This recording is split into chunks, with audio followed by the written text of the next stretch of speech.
You know how we often think of Japan as this like super high-tech place, bullet trains, amazing robots? Yeah, It really gives you this image of uh, a society way ahead of the curve. totally. Which is why it's kind of startling when you actually look at the data. Exactly. So we were looking into it, and, well, in the global digital competitiveness rankings, Japan's actually sitting at 31st. Yeah, 31st. That's quite a bit behind, many other developed countries. It's this real contrast, isn't it? It is. Between that perception of, like, futuristic tech and where they actually stand digitally. Right. And given their history, pioneers in electronics, cars, it makes this digital lag a really interesting puzzle to unpack. So that's our mission for this deep dive, right? Right. Figure out why Japan's in this spot and what's holding back that digital transformation. Exactly. We've been looking at some expert analysis, trying to get a clear picture without getting lost in like super technical jargon. Okay, so 31st. That number really does stand out, especially if you visited Japan maybe for the first time. Oh, for sure. You see the super efficient trains, maybe those lifelike robots. Yeah. It feels like you're stepping into the future. And, well, in some areas, that feeling isn't totally off. Like high precision manufacturing, certain parts of finance, they're world class. Because they have to be, right? Operating globally means matching international digital standards. Pretty much.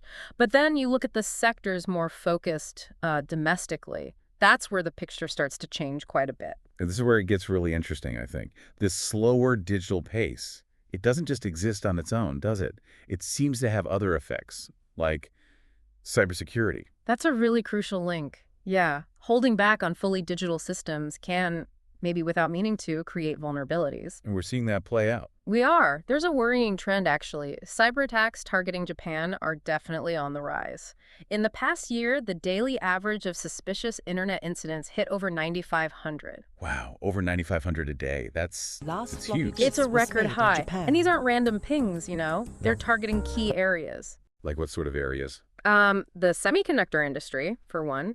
Also telecoms, aerospace, even government bodies, and the media. Makes sense. Japan holds a lot of valuable tech, intellectual property. Yeah. Makes them a big target. A very attractive target, yes. For criminals, state actors, you name it. We've seen some really public examples. We even saw government statistics suggesting an attack happens like every 13 or 14 seconds. Every 14 seconds. That just shows how constant this threat is. It really does. Yeah. So to understand why Japan might be, let's say, more vulnerable, we need to dig into some of these underlying factors, cultural, systemic things. And one of the most, striking things is this continued preference for analogs. And the instructions in the book said, take a diskette from its protective envelope.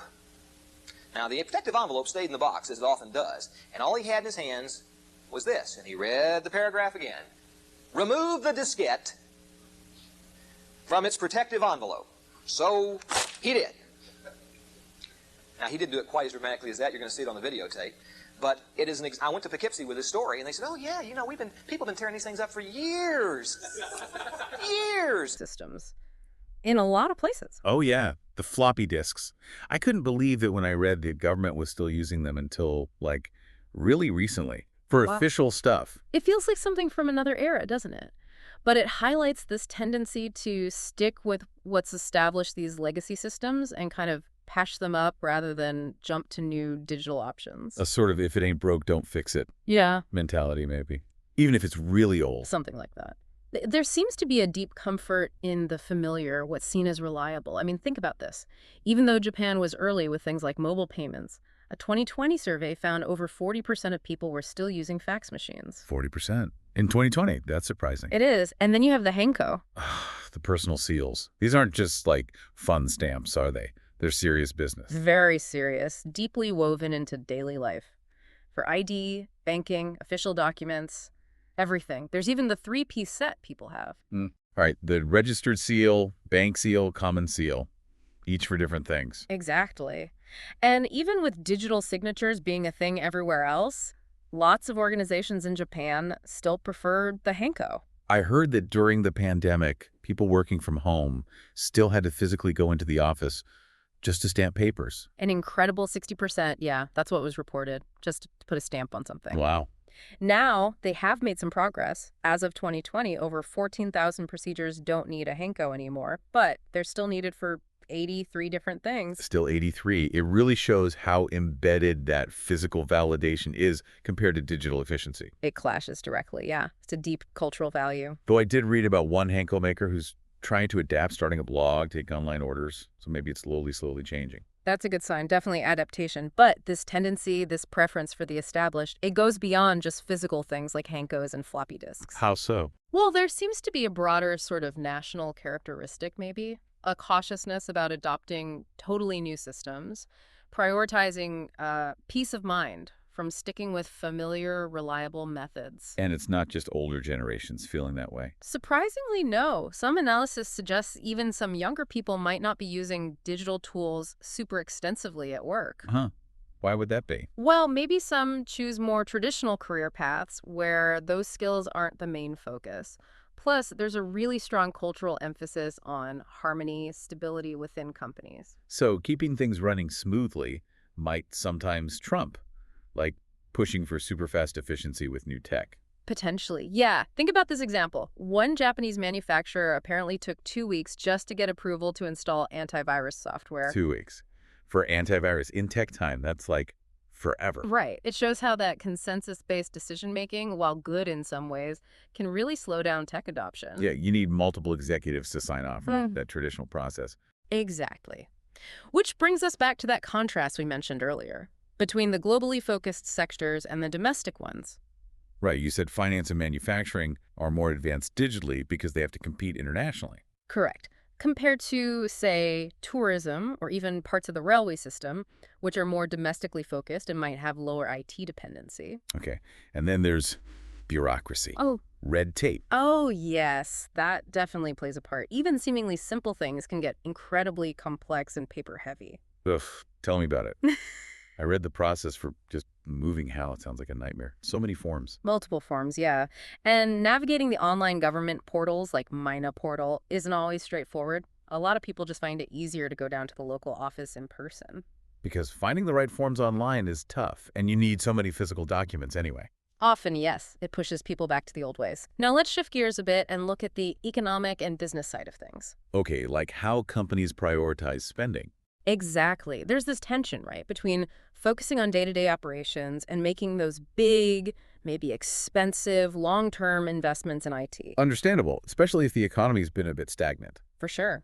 And many employers might prioritize just keeping things running smoothly today over planning major digital upgrades for tomorrow. There might also be a lack of urgency, or maybe not a full grasp of all the benefits and risks of IT. And doesn't the age of leadership sometimes play a role? The analysis suggests it can. The average age for CEOs in Japan is over 60, so they might naturally be less familiar with the latest digital tools. And maybe a bit skeptical of big digital transformation ideas coming from younger staff or outside hires. That's possible. There can be a tendency for senior leaders to lean on the traditional methods that brought success in the past, which, can create friction with younger employees who grew up digital. That makes sense. It's that inertia of, this is how we've always done it. A major break on adoption, yeah. And the leadership structure itself can differ too. How so? Compared to overseas, maybe? Well, overseas, you might see more executives with actual IT backgrounds driving the digital strategy from the very top.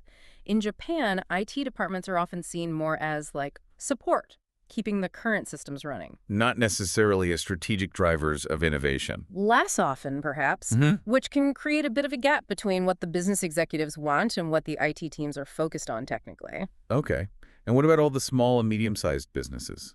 The SMEs. Yeah. They make up a huge chunk of the economy, right? A massive chunk. 99% of Japanese companies are SMEs, and digital transformation is a really big hurdle for them. Why is that? Lack of resources. That's likely part of it. Around 60% apparently don't have dedicated teams working on digitization. And about half aren't even really discussing digital strategies internally. 60% with no team. Wow. Yeah. The source material didn't explicitly say lack of money is the only reason, but you have to imagine that adopting new tech, hiring experts, that's a big financial ask for many smaller companies. No doubt. Okay, so that's the business side. What about the people? The talent pipeline. Is STEM education part of the issue here? That seems to be another critical piece, yeah, even though demand for IT professionals is way up. The number of spots in university IT programs hasn't really kept pace. Exactly. It's stayed relatively flat, which means competition to get in is intense. Okay. And then in middle and high schools, the time actually spent on programming can be really limited, like sometimes just 3 to 5 hours a year. Per year. That's Yeah. barely anything. Right. And sometimes there aren't enough qualified teachers, so it ends up being more theory or even just basic typing practice instead of real coding skills. It doesn't sound like it's building a strong pipeline for future tech experts. It's definitely a challenge. Now, the government is aware of They're this. trying to address it. Yes. In 2022, they committed 3.2 billion yen specifically to boost higher education in digital fields. Okay, that's significant. What does that involve? Things like setting up new IT faculties in universities, increasing the number of students they can take in these programs. And there's also this growing recognition across the board that they urgently need more people skilled in active cyber defense. Right, the cybersecurity angle again. So, besides education funding, what else is the government doing to try and, bridge this digital gap? Well, they have the cybersecurity strategy headquarters. It includes top officials, the chief cabinet secretary, relevant ministers, plus experts, academics. They meet regularly. Okay, so high-level attention. Definitely. And the secretariat for that group, coordinating across ministries, is NISC, the National Center of Incident Readiness and Strategy for Cybersecurity. And I read about a new cyber defense bill, something about active cyber defense, Yes, that's a pretty big shift. It allows for more proactive steps going out and disrupting potential attackers rather than just reacting after an attack happens. which is different from their past approach. Historically, yes, Japan's posture was more reactive. But for this active defense to work, They need cooperation. yes, close cooperation with telecom providers. And crucially, they need way more skilled cybersecurity people in government, universities, private companies to actually implement it effectively. Makes sense. More power needs more expertise. Exactly. The government is also working on a cybersecurity rating system for companies. A rating system, how would that work? The idea is if companies don't meet certain security standards, it could actually affect their business opportunities. Like maybe they can't bid on certain contracts. Ah, okay, using market forces to encourage better security. That seems to be the goal. Plus, the Ministry of Economy, Trade and Industry Media, they've put out projections, basically warning of huge economic losses, like trillions of yen per year after 2025, if Japan doesn't speed up its digital transformation. So serious economic warnings on top of the security concerns. Now, what about Japan's allies, particularly the U.S.?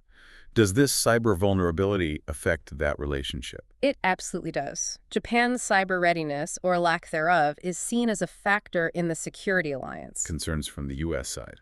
There have been concerns expressed, yeah, including by former U.S. intelligence officials, basically questioning how reliable Japan's cyber defenses are and what that means for sharing sensitive intelligence. Right, if one partner is vulnerable, it affects the whole chain. Exactly. There was legislation back in 2013, the Act on Protection of Specially Designated Secrets, which was partly aimed at building trust with allies on this front. But the vulnerability issue itself, it's still a live concern in the alliance. It really highlights how linked everything is in the digital age economy, security, alliances. Okay, one other area mentioned was bringing in talent from overseas, expatriate experts. Is Japan actively encouraging that? Well, the number of foreign workers in Japan's IT sector has grown quite a bit over the last decade. It's over 90,000 now. That sounds like a decent number. It is, and some projections even suggest foreign workers might make up like a tenth of Japan's working age population by 2048. Wow. But are there challenges in attracting them, especially in IT?